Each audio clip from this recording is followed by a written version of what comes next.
टिनोरमिन, slow poison या life saving medicine. कुछ लोगों में तो ये मेडिसिन लाइफ सेविंग के तौर पे काम कर रही है, लेकिन कुछ लोगों में ये मेडिसिन स्लो पॉइजन के तौर पे काम कर रही है। तो हम देखते हैं ये कैसे काम करती है। टिनोरमिन, हमारे पास अगर इसका सॉल्ट देखा जाए तो इसका सॉल्ट है एटिनोलोल, और ये एलसीआई कंपनी से बिलोंग करती है। अगर हम इसकी पोटेंसी की बात करें तो ये हमारे पास 25 mg में भी होती है, 50 mg में और 100 mg में। अगर हम देखें ये कौन सी मैकेनिज्म से बिलोंग करती है, इसका मैकेनिज्म ये होता है कि ये ना हमारी बॉडी में कुछ बीटा ब्लॉकर्स होते हैं। ये इन बीटा ब्लॉकर्स को ना ब्लॉक कर देती है। जब वो बीटा ब्लॉकर ब्लॉक हो जाते हैं, उससे हमारा हार्ट का जो रेट है, यानी कि काम करने का जो रेट है, वो स्लो हो जाता है, जिससे हमारा ना ऑटोमेटिकली ब्लड प्रेशर कंट्रोल हो जाता है। अगर हम देखते हैं इसके यूजेस क्या हैं, यानी कि किन किन केसेस में इसको दी जाती है। ये हाई ब्लड प्रेशर में दी जाती है। दूसरा ये एंजाइना, यानी कि हमारे चेस्ट पेन में बहुत ज़्यादा जब दर्द हो रहा हो तब ये दी जाती है।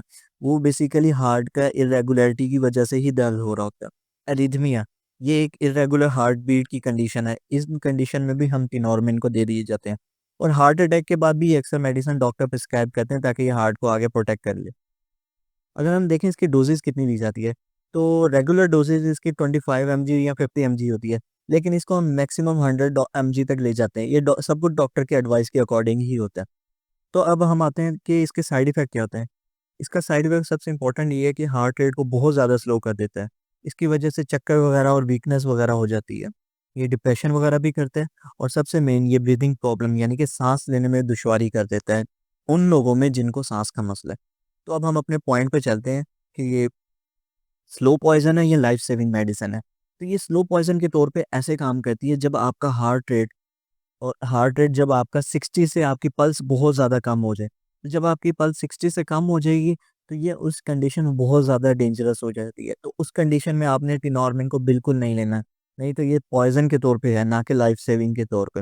एक और कंडीशन जो सबसे इम्पोर्टेंट है, अस्थमा, यानी कि दमे की कंडीशन।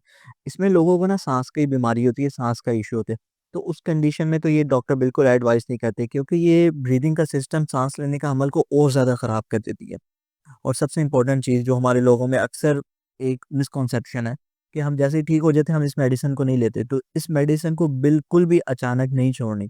अगर आपने इसको मेडिसिन को अचानक छोड़ दी तो इससे हार्ट अटैक का रिस्क बढ़ जाता है।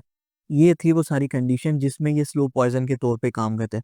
एक बड़ी इंपॉर्टेंट कंडीशन और भी है कि किडनी के पेशेंट्स होते हैं, वो ऐसे यूज़ कर लेते हैं 1 गोली 2 गोली। तो ये वैसे नहीं लेनी चाहिए। इसकी भी प्रॉपर कैलकुलेशन होती है। डॉक्टर फार्मेसिस्ट इसको प्रिस्क्राइब करने से पहले अच्छे से इसको डोज़ एडजस्टमेंट करता है, जितनी आपकी किडनी की स्ट्रेंथ है, जितना वो अच्छे से काम कर रहा है, उसके अकॉर्डिंग इसको डोज़ कैलकुलेट करते हैं और उसके अकॉर्डिंग दी जाती है। ये थी वो सारी कंडीशन जिसमें ये मेडिसिन एक लाइफ सेविंग के तौर पे काम की जाती है। लेकिन अगर हम इसको अपनी मर्ज़ी से खा लें, डॉक्टर की एडवाइस के बगैर खा लें, तो ये सारी कंडीशन लाइफ सेविंग से बदल के स्लो पॉइज़न के तौर पे बदल जाती है। तो इन सारी चीज़ों का एहतियात करें और अच्छे से मेडिसिन लें। अल्लाह हाफ़िज़।